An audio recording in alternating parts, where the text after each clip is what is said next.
Good morning, Radhe Radhe. बड़ों को tower की बहू को नमस्कार, छोटों को खूब सारा प्यार। स्वागत है फिर से आपके अपने चैनल टावा की बहू में। आप लोग कैसे हैं? हम लोग बहुत बढ़िया हैं। गाइस, नए दिन के साथ एक नए व्लॉग की शुरुआत करते हैं। तो यहाँ मेरा काम शुरू हो चुका है। रोज़ की तरह मतलब खाना बनाने का टाइम हो गया था, तो मैं रोटियाँ सेक रही थी। 3 दिन की बारिश का भी ना यहाँ पर कोई असर नहीं हुआ। मैंने आपको बताया था कि मतलब 3-4 दिन से ना नॉन स्टॉप बारिश हो रही है, लेकिन आज धूप निकली और बारिश बिल्कुल नहीं हुई। मतलब बीच में स्टार्टिंग में सुबह सुबह तो लग रहा था कि मतलब बादल रहेंगे, लेकिन ना फिर मतलब धूप निकलने लगी और उसके बाद इतनी गर्मी हुई, इतनी गर्मी। मतलब वो जो 3 दिन की बारिश थी ना, तो पानी फेर दिया धूप ने, क्योंकि ना मतलब लग ही नहीं रहा था कि यहाँ पे 3 दिन नॉन स्टॉप बारिश हुई है। मतलब इतना मौसम ठंडा हो गया था कि एसी ना मतलब 27-28 पे चलाना पड़ रहा था। और अब 18-16, मतलब 16 पे मैं चला नहीं रही, वरना 18-16 पे मतलब चलाने लायक है। मौसम तो इतना गर्म हो गया है, पता नहीं मतलब 3 दिन बारिश पड़ी से कोई फ़ायदा ही नहीं हुआ। इतनी गर्मी हो गई है और हवा भी ना बिल्कुल नहीं चली, मतलब बिल्कुल ना वह कहते हैं गुम्माटा गुम्माटा है, हवा नहीं चल रही बिल्कुल भी। तो बहुत ज़्यादा गर्मी हो गई है यहाँ पे। आप इसी से पता लगा सकते हो कि किचन में मेरे आसपास कोई भी नहीं है। मतलब सब लोग ना एसी में बैठे थे, लाइट आ रही थी तो एसी में बैठे थे। गर्मी इतनी ज़्यादा है कि ना एसी से निकलने का मन नहीं करता। मुझे खाना बनाना था इसलिए मैं आ गई थी। हो गई थी, शाम हो चुकी थी, तो मैं कपड़े तय कर रही थी। मैंने ना पूरे दिन कुछ शूट नहीं किया था। एक तो गर्मी भी बहुत है, फिर ना मेरी तबीयत थोड़ी ठीक सी नहीं है, अभी डॉक्टर को दिखाया भी नहीं है, पर मतलब थोड़ी सी कमज़ोरी वीकनेस सी फील हो रही थी। तो मैंने पूरे दिन कुछ शूट नहीं किया था। ये शाम का टाइम है और ये आपने मेरा ये वाला सूट देखा, आपको ये सूट कैसा लगता है? ये सूट ना माँ डैडी कश्मीर से लाए थे। मतलब माँ डैडी ना लास्ट ईयर गर्मियों में ना मतलब छुट्टियों पे गए थे, टूर पे गए थे। पंडित जी अंकल जो मैंने आपको बताया था, पंडितानी आंटी वगैरह, उन लोगों के साथ ये चारों जने गए थे। तो वैष्णो देवी, कश्मीर, मतलब सब लोग सब जगह घूम के आए थे, सोनमर्ग वगैरह। तो वहाँ से ये माँ डैडी मेरे लिए लाए थे। ये कलर ना मुझे बड़ा अच्छा लगा, और मतलब ये वाला कलर मेरे पे था भी नहीं, मतलब एक भी सूट नहीं था इस कलर का मेरे पे। तो मुझे अच्छा लगा। और मतलब जिस हिसाब का इसका प्राइस था, मुझे अब तो उसका प्राइस याद नहीं है, लेकिन तब ना मतलब मुझे लगा नहीं था कि इतना सही रेट में ये मिल गया होगा। ये बहुत रीज़नेबल प्राइस में मिल गया था माँ डैडी को। तो तब ये माँ डैडी मेरे लिए लाए थे। और इसकी ना मतलब जो वैसे पहनो ना तो हैवी लगता है कि मतलब इस पर ना काम है, धागे का जो कहते हैं ना कढ़ाई जो है वो है पूरे पे है। इसका दुपट्टा नहीं था, मतलब कपड़ा था, ये मैंने सिलवाया है। ये सिर्फ मतलब वो अनस्टिच्ड कपड़ा था। तो इसकी पैंट थी, लेकिन ना पैंट कपड़ा थोड़ा सा कम था बस। हाँ, इसमें एक ये कमी थी कि कपड़ा थोड़ा सा कम था, तो पैंट ना थोड़ी ऊंची सिली थी। तो ज़्यादा ऊंची ना मुझे अच्छी नहीं लगती, तो मैं किसी और के साथ इसे पेयर करके पहन लेती हूँ, क्योंकि सूट तो बिल्कुल ही सही है। तो मैं इसे किसी और के साथ पेयर करके पहन लेती हूँ, और पहन के ना ये सच में बहुत अच्छा लगता है। आप लोगों को कैसा लगता है? आप लोग भी मुझे ज़रूर बताइएगा। लास्ट ईयर ना पहले तो माँ डैडी का और अंकल आंटी का ना 4 धाम की यात्रा का मतलब प्लान था। सब चीज़ बुकिंग वगैरह सब हो चुकी थी। मतलब यहाँ से ना एक बस जाती है, वो आपको पूरा 4 धाम घुमा के आपके घर मतलब डोर स्टेप से लेती है और यहीं पे आपको बाद में छोड़ती है। तो हम लोगों ने ना उसमें इन लोगों की चारों की बुकिंग करा दी थी, चारों जा रहे थे।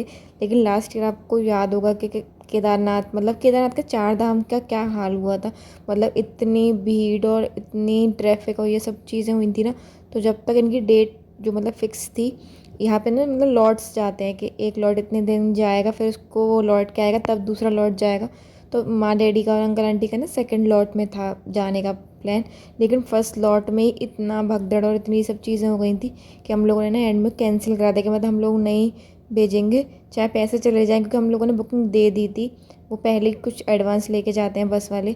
तो ना पर हमने मतलब कैंसिल करा दिया कि नहीं, क्योंकि बहुत ही ज़्यादा बुरा हाल हुआ था लास्ट ईयर तो 4 धाम का। इस बार तो शायद थोड़ा ठीक ठीक है। इस बार ना मैं ज़्यादा फॉलो नहीं कर पा रही 4 धाम को कि मतलब कैसा है वहाँ पे। लेकिन लास्ट ईयर तो बहुत ही ज़्यादा मतलब हालत ख़राब थी।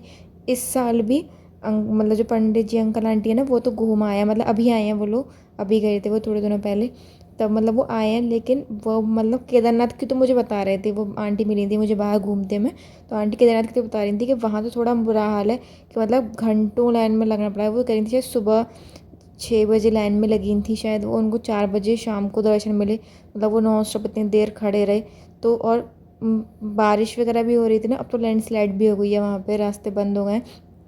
तो जब अंकल आंटी गए थे तब बारिश हो रही थी, मतलब इतना वो नहीं था। तो अंकल आंटी कह रहे थे कि मतलब डैडी के लिए कह रहे थे कि वो नहीं चढ़ पाते, क्योंकि डैडी को ना हार्ट की दिक्कत है, ऊपर से उन्हें सांस लेने में थोड़ी सी दिक्कत होती है। तो और फिर चढ़ाई इतना नहीं कर पाते हैं ना डैडी। मतलब वैसे डैडी जो प्लेन एरियाज होता है ना, वो आराम से डैडी 5-5, 8-8 किलोमीटर चल लेते हैं एक बार में, मतलब चले जाते हैं पैदल पैदल। उन्हें दिक्कत नहीं होती, उन्हें आदत है। पर वैसे हिल्स पे और मतलब स्टीफ चढ़ाई होती है ना, तो वहाँ पे उनको दिक्कत होती है, वो चढ़ाई नहीं कर पाते हैं। तो लास्ट ईयर भी जब वैष्णो देवी गए थे ना, तो डैडी की थोड़ी सी तबीयत ख़राब हो गई थी वहाँ पे। तो वहाँ तो अंकल आंटी थी तो उन्होंने संभाल लिया, लेकिन यहाँ पे उन्हीं को खुद ही दिक्कत हो रही थी। ऊपर से ना वहाँ ऑक्सीजन की कमी भी बता रहे थे कि गंगोत्री तो बहुत ही ज़्यादा चढ़ाई, बहुत ज़्यादा मतलब हार्ड है। वहाँ पे बहुत दिक्कत हो गई थी अंकल आंटी को, और आके अंकल आंटी बीमार भी पड़ गए हैं, क्योंकि ना नॉन स्टॉप चढ़ाई करी थी उन्होंने वहाँ पे ना ऊपर।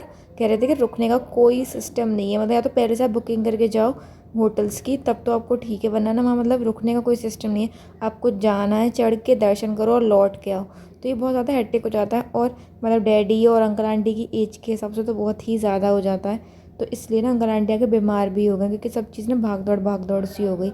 आप लोग मतलब मेरा भी मन है मैं कभी जाऊँ केदारनाथ, तो मेरा ज़रूर मन है कभी ना कभी तो मैं जाऊँ। ज़िंदगी में एक बार तो मुझे दर्शन करने हैं, मतलब मेरा मन है, बाबा बुलाएं तब देखो।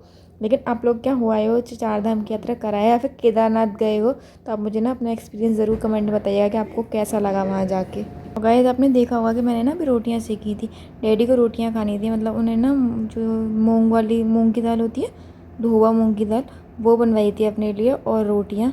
तो उनके लिए मैंने वो सीखी थी। मेरे हस्बैंड को खाने थे ब्रेड के पोहे।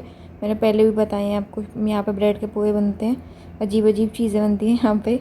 तो ये मैं अब ब्रेड के पोहे बना रही हूँ इनके लिए, और फिर बनाऊँगी बेसन के चीले। मतलब हाँ, यहाँ पे ना अलग अलग चीज़ें, सब ना अलग अलग चीज़ खाते हैं। तो 3 चीज़ तो मुझे पक्का पता है कि 3 चीज़ तो मुझे बनानी है। तो शाम के टाइम में तो पक्का, क्योंकि दिन में तो जो सब्ज़ी बनती है उसी से सब लोग रोटी खाते हैं, लेकिन शाम को ना डैडी को रोटियाँ ही चाहिए होती हैं, वो कुछ और नहीं खाते। मेरे हस्बैंड रोटियाँ नहीं खाते शाम को, माँ भी नहीं खाती हैं, तो ना कुछ अलग बनता है, और फिर बेटू के लिए भी बनाना पड़ता है मुझे अलग। तो ये अब मैं ब्रेड के पोहे बना रही हूँ, आपने देखा होगा।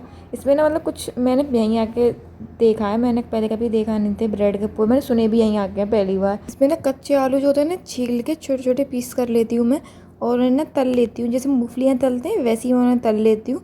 मूँगफली भी तलती हूँ, वो दोनों चीज़ें। और ना फिर प्याज और हरी मिर्च को भून के उसमें बेसिक मसाले डालती हूँ। सिर्फ एक मसाला एक्स्ट्रा होता है, वो है मैगी मसाला, क्योंकि जो मुझे मतलब बहुत दिनों से देख रहे होंगे, स्टार्टिंग से मुझे फॉलो कर रहे होंगे, उन्हें पता है कि मेरे हस्बैंड को मैगी मसाला बहुत ज़्यादा पसंद है। तो ना मैगी मसाला डालती हूँ क्योंकि उन्हें बहुत ज़्यादा पसंद है। और बस प्याज को फ्राई मतलब भून के अच्छे से वो मसाले डाल के और टमाटर डाल के ब्रेड डाल देती हूँ, उन्हें ना अच्छे से मिक्स कर लेती हूँ। और फिर ऊपर से मैं आलू और जो मूंगफली मैंने फ्राई की होती है वो डाल देती हूँ, और बस उन्हें अच्छे से मिक्स कर देती हूँ, और ब्रेड के पोहे बन जाते हैं। थोड़े अजीब हैं, लेकिन हाँ मतलब खाने में अच्छे लगते हैं, आप खा सकते हो। मतलब मुझे ज़्यादा अच्छे नहीं लगते, मैं सही बताऊँ, लेकिन मेरे हस्बैंड को ये बहुत ज़्यादा पसंद है। तो मतलब आए दिन बनते रहते हैं हमारे यहाँ पे ना, मतलब खाना थोड़ा डिफरेंट है मेरे घर से।